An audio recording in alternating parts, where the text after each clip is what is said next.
Hi guys, ಇವತ್ತು black bars transition ಯಾವ ಥರ ಮಾಡೋದು ಅಂತ ಹೇಳ್ಕೊಡ್ತೀನಿ. ಫಸ್ಟ್ ಆಫ್ ಆಲ್ ನೀವು ಈ ಕಾಂಪೋಸಿಷನ್ ಪ್ರಾಜೆಕ್ಟ್ ಫೈಲ್ಸಲ್ಲಿ ನಿಮ್ಮ ಕ್ಲಿಪ್ನ ಇಟ್ಕೊಬೇಕು. ಕ್ಲಿಪ್ನ ಕರೆಕ್ಟಾಗಿ ತೊಗೊಂಬಂದು ಟೈಮ್ ಲೈನ್ಗೆ ಡ್ರ್ಯಾಗ್ ಮಾಡಿಕೊಂಡು ನಿಮಗೆ ಯಾವ್ಯಾವ ಸೀನ್ ಬೇಕೋ ಅದೆಲ್ಲ ನೀಟಾಗಿ ಕಟ್ ಮಾಡ್ಕೊಳ್ಳಿ.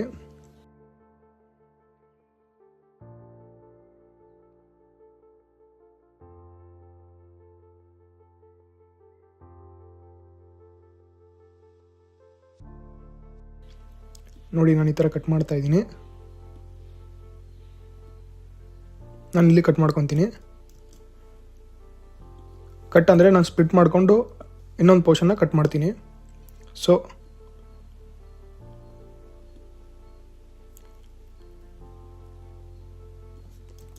ನಾನು ಇಲ್ಲಿ ಇನ್ನೊಂದು ಸಲ ಕಟ್ ಮಾಡಿದೆ ಸೀನ್ನ. ನಾನು ಡೈರೆಕ್ಟ್ ಇಲ್ಲಿಗೆ ಹೋಗ್ತೀನಿ. ಈ ಸೀನಲ್ಲಿ ನಿಮಗೆ ಯಾವ್ಯಾವ ಸೀನ್ ಬೇಕೋ ಅದನ್ನು ನಿಮಗೆ ಬೇಕಾದಂತೆ ಕಟ್ ಮಾಡ್ಕೊಳ್ಳಿ.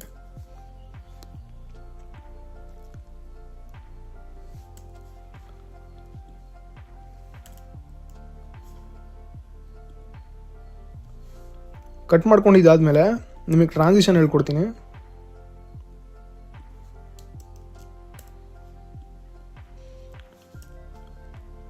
ಈ ಎರಡು ಕ್ಲಿಪ್ಸ್ನ ಸಪರೇಟಾಗಿ ಪ್ರೀಕಂಪೋಸ್ ಮಾಡಿದೆ. ರೈಟ್ ಕ್ಲಿಕ್ ಮಾಡಿ, ಇಲ್ಲಿ ಪ್ರೀಕಂಪೋಸ್ ಅಂತ ಇರುತ್ತೆ ನೋಡಿ, ಇಲ್ಲಿ ಪ್ರೀಕಂಪೋಸ್ ಮಾಡಿ ಓಕೆ ಕೊಡಬೇಕು. ಇದಾದಮೇಲೆ ಇಲ್ಲಿ ಡಬಲ್ ಕ್ಲಿಕ್ ಮಾಡಿ, ಇಲ್ಲ ರೈಟ್ ಕ್ಲಿಕ್ ಮಾಡಿ ನಿಮ್ಮ ಮೌಸಲ್ಲಿ, ವಿಂಡೋಸಲ್ಲಿ. ಇಲ್ಲಿ ಒಂದು ಸಾಲಿಡ್ ಲೇಯರ್ ಹಾಕ್ಕೊಳ್ಳೋಣ. ಸಾಲಿಡ್ ಲೇಯರ್ ಹಾಕ್ಕೊಂಡು ಸಾಲಿಡ್ ಲೇಯರಲ್ಲಿ ಕಲರ್ ಬ್ಲ್ಯಾಕ್ ಇಟ್ಕೊಳ್ಳಿ. ಇಲ್ಲಿ ಬ್ಲ್ಯಾಕ್ ಇಟ್ಕೊಂಡಿದ್ದಾದಮೇಲೆ ಓಕೆ ಪ್ರೆಸ್ ಮಾಡಿ. ಎಲ್ಲಿಂದ ಎಲ್ಲಿಗೆ ಬೇಕು ನಿಮಗೆ ಟ್ರಾನ್ಸಿಷನ್ನು ನಾನು ಇಲ್ಲಿ ಕಟ್ ಮಾಡ್ಕೊತೀನಿ. ಉದ್ದ ಬೇಕಾದರೂ ಹಿಡ್ಕೊಬೋದು, ಬಟ್ ಅದು ತುಂಬ ಲೆಂತಿ ಕೆಟ್ಟದಾಗ ಕಾಣಿಸೋದು ಅಂತ ನಾನು ಹಂಗೆ ಹಿಡ್ಕೊಂಡಿಲ್ಲ.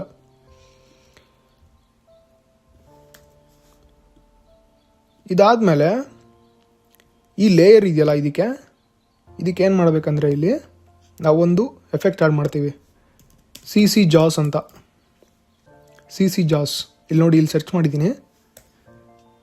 ಸಿ ಜಾಸ್ ಇದನ್ನು ಕರೆಕ್ಟಾಗಿ ತೊಗೊಂಬಂದು ಇಲ್ಲಿಗೆ ಡ್ರ್ಯಾಗ್ ಮಾಡಿ. ಈ ಸಾಲಿಡ್ ಲೇಯರ್ ಮೇಲೆ ಡ್ರ್ಯಾಗ್ ಮಾಡಿದ್ಮೇಲೆ ಇಲ್ಲಿ ಕಾಣಿಸ್ತಿದೆಯಲ್ಲ, ನಾವು ಈ ಥರ ಸ್ವಲ್ಪ ಅಡ್ಜಸ್ಟ್ ಮಾಡ್ಕೊತೀವಿ. ನಿಮಗೆ ಯಾವ ಥರ ಬೇಕೋ ಆ ಥರ ಅಡ್ಜಸ್ಟ್ ಮಾಡ್ಕೊಳ್ಳಿ. ಇಲ್ಲಿ ಹೈಟ್ ಇರುತ್ತಲ್ಲ, ಹೈಟ್ ಸ್ವಲ್ಪ ಈ ಥರ ಇರುತ್ತೆ. ಹೈಟ್ನ ಫುಲ್ 0 ಮಾಡ್ಕೊಂಬಿಡಿ. ಹೇಳ್ತೀನಿ, ಹೈಟ್ 0 ಮಾಡ್ಕೊಂಡಾಗ ಏನಾಗುತ್ತೆ, ಬ್ಲ್ಯಾಕ್ ಬಾರ್ಸ್ ಬರುತ್ತೆ. ಇಲ್ಲ ಅಂದರೆ ಈ ಥರ ಬರುತ್ತೆ, ಮುಳ್ಳು ಥರ ಜಾಸ್. ಈಗೇನು ಮಾಡೋದು, 100% ಇಡೋಣ. ಇಲ್ಲಿ 100% ಇಟ್ಟಿದ್ದೀವಿ. ಇವಾಗ ಗೈಸ್ ಕೇಳಿ, ಇಲ್ಲಿ ಇದು ನೀಟಾಗಿ ನೋಡ್ಕೊಳ್ಳಿ. 100% ಇದೆಯಲ್ಲ, ಈ ಕ್ಲಿಪ್ನ ಫಸ್ಟ್ ಕ್ಲಿಪ್ನ ಮಿಡಲ್ ಪಾರ್ಟಲ್ಲಿ ಹೋದ್ಮೇಲೆ ಎಫೆಕ್ಟ್ಸಲ್ಲಿ ಈ ಕ್ಲಾಕ್ ಮೇಲೆ ಟಿಕ್ ಮಾಡಿ. ಒಂದು ಕೀ ಫ್ರೇಮ್ ಜನ್ರೇಟ್ ಆಗುತ್ತೆ. ಅಲ್ಲಿ ಕ್ಲಾಕ್ ಮೇಲೆ ಟಿಕ್ ಮಾಡಿದ್ಮೇಲೆ ಇಲ್ಲಿ ಪೋರ್ಷನ್ದು ಮಿಡಲಿಗೆ ಬನ್ನಿ. ಮಿಡಲಲ್ಲಿ ಬಂದು ಸ್ವಲ್ಪ ಬ್ಲ್ಯಾಕ್ ಬಾರ್ಸ್ನ ಕೆಳಗಡೆ ಮಾಡೋಣ. ಅಂದರೆ ಒಂದು 75, ಇಲ್ಲ ನಿಮಗೆ ಎಷ್ಟು ಬೇಕೋ ಅಷ್ಟು, 60, 75. ನಾನು 75 ಹಿಡ್ಕೊತೀನಿ. ಇವಾಗ ಈ ಕಡೆ ಇನ್ನೊಂದು ಕ್ಲಿಪ್ ಮಧ್ಯಕ್ಕೆ ಬನ್ನಿ. ಇಲ್ಲೇನು ಮಾಡಿ ಗೊತ್ತಾ, ತೀರಾ ಏನು ಚೇಂಜ್ ಮಾಡೋಕ್ಕೆ ಹೋಗ್ಬೇಡಿ, 0 ಮಾಡಿ ಅಷ್ಟೇ. 100 ಮಾಡಿ. 100 ಮಾಡಿ. ನಿಮಗೆ 100 ಮಾಡಬೇಕನ್ಸಿದ್ರೆ ಮಾಡಿ, ಇಲ್ಲಾಂದರೆ ಈ ಕೀ ಫ್ರೇಮ್ನ ಕಾಪಿ ಮಾಡ್ಕೊಂಡು ನೀವು ಇಲ್ಲಿ ಹಾಕ್ಬೋದು, ಪೇಸ್ಟ್ ಮಾಡ್ಬೋದು, ಅದು ವರ್ಕೌಟ್ ಆಗುತ್ತೆ. ಸೊ ನೋಡಿ ಗೈಸ್, ಈ ಥರ ಬಂದಿದೆ.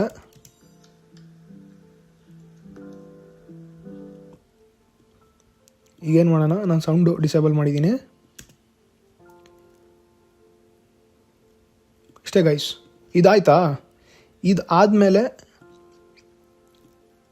ನಿಮಗೆ ಇನ್ ಕೇಸ್ ನಿಮಗೆ ಈ ಥರ ಬರಬೇಕಂದ್ರೆ ಯಾವ ಥರ ಗೊತ್ತಾ, ಈ ಬ್ಲ್ಯಾಕ್ ಬಾರ್ಸ್ ಬರ್ತಿತ್ತಲ್ಲ, ಬ್ಲ್ಯಾಕ್ ಬಾರ್ಸ್ ಫುಲ್ಲು ಬ್ಲ್ಯಾಕ್ ಇದೆ, ಅದನ್ನು ಸ್ವಲ್ಪ ಒಪಾಸಿಟಿ ಕಮ್ಮಿ ಮಾಡಬೇಕಂದ್ರೆ ನಿಮ್ಮ ವಿಂಡೋಸಲ್ಲಿ ಟಿ ಪ್ರೆಸ್ ಮಾಡಿ, ಅಥವಾ ಇಲ್ಲಿ ಟ್ರಾನ್ಸ್ಫಾರ್ಮಿಗೆ ಹೋಗಿ ಒಪಾಸಿಟಿ ಅಂತ ಬರುತ್ತೆ. ಟ್ರಾನ್ಸ್ಫಾರ್ಮ್ ಅಂತ ಇರುತ್ತೆ ನೋಡಿ, ಇಲ್ಲಿ ಟ್ರಾನ್ಸ್ಫಾರ್ಮಲ್ಲಿ ಒಪಾಸಿಟಿ ಅಂತ ಇರುತ್ತೆ. ಒಪಾಸಿಟಿಯಲ್ಲಿ ಏನು ಮಾಡಿ ಗೊತ್ತಾ, ಇದನ್ನು ಒಂದು 50 ಇಟ್ಕೊಳ್ಳಿ. 50 ಇಲ್ಲ 60 ಹಿಡ್ಕೊಂಡ್ರಾ, 60 ಹಿಡ್ಕೊಂಡ್ಮೇಲೆ ಈ ಥರ ಕಾಣಿಸುತ್ತೆ ನೋಡಿ.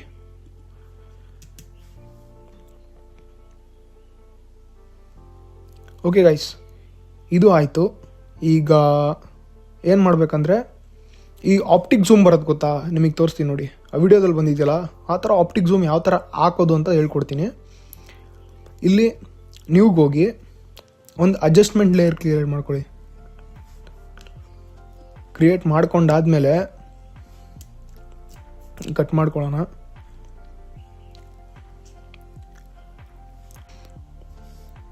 ಸಾರಿ, ಈ ಆಪ್ಟಿಕ್ ಕಾಂಪನ್ಸೇಷನ್ ಅಂತ ಒಂದು ಇದಿದೆ ಎಫೆಕ್ಟ್ಸು. ಅದಕ್ಕೆ ನಿಮಗೇನು ಯಾವ ಪ್ಲಗ್ಗಿನೂ ಬೇಡ. ಸೊ ನೋಡಿ ಗೈಸ್, ನಾವು ಇಲ್ಲಿ ಆ್ಯಡ್ ಮಾಡ್ಕೊಂಡಿದ್ದೀವಿ.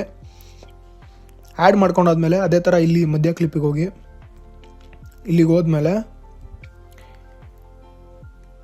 ಇಲ್ಲಿ ರಿವರ್ಸ್ ಲೆನ್ಸ್ ಡಿಸಾರ್ಷನ್ ಅಂತ ಇದೆಯಲ್ಲ, ಇದ್ರ ಮೇಲೆ ಕ್ಲಿಕ್ ಮಾಡ್ಕೊಳ್ಳಿ. ಕ್ಲಿಕ್ ಮಾಡ್ಕೊಂಡಾದ್ಮೇಲೆ ಇಲ್ಲಿ ಫೀಲ್ಡ್ ವ್ಯೂ ಮೇಲೆ ಪ್ರೆಸ್ ಮಾಡಿ. ಫೀಲ್ಡ್ ವ್ಯೂ ಮೇಲೆ ಪ್ರೆಸ್ ಮಾಡಿದ್ಮೇಲೆ ಮುಂದೆ ಬನ್ನಿ, ಸ್ವಲ್ಪ ಈ ಥರ ಮಾಡ್ಕೊಳ್ಳಿ. 30 ಅಥವಾ 40 ನಿಮಗೆ ಎಷ್ಟು ಬೇಕೋ ಅಷ್ಟು. ಜಾಸ್ತಿ, ತುಂಬ ಜಾಸ್ತಿ ಇಡೋಕೋಬೇಡಿ, ಕೆಟ್ಟದಾಗ ಕಾಣಿಸುತ್ತೆ ವಿಡಿಯೋ.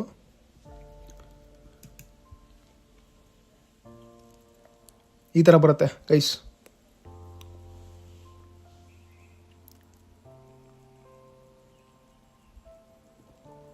ಇವಾಗ ಏನಂದರೆ ನೀವು ಫುಲ್ ಎಂಡ್ ತನಕನೂ ಇಡ್ಬೋದು, ಪ್ರಾಬ್ಲಮ್ ಎಂತ ಇಲ್ಲ.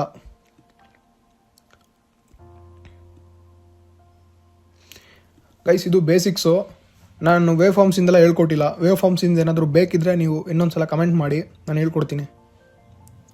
ಫಸ್ಟ್ ವಿಡಿಯೋ ಗೈಸ್, ಬೇಜಾರಾಗಬೇಡಿ, ಸ್ವಲ್ಪ ಎರ್ರಬಿರ್ರಿ ಮಾತಾಡಿರ್ತೀನಿ. ನೋಡಿ, ಕಲ್ತ್ಕೊಳ್ಳಿ, ಜೊತೆಗೆ ಕಲಿಯೋಣ. ವಿಡಿಯೋನ ಲೈಕ್ ಮಾಡಿ, ಶೇರ್ ಮಾಡಿ, ನಮ್ಮ ಚಾನಲ್ಗೆ ಸಬ್ಸ್ಕ್ರೈಬ್ ಮಾಡಿ ಹೊಸಬ್ರಾಗಿದ್ದರೆ.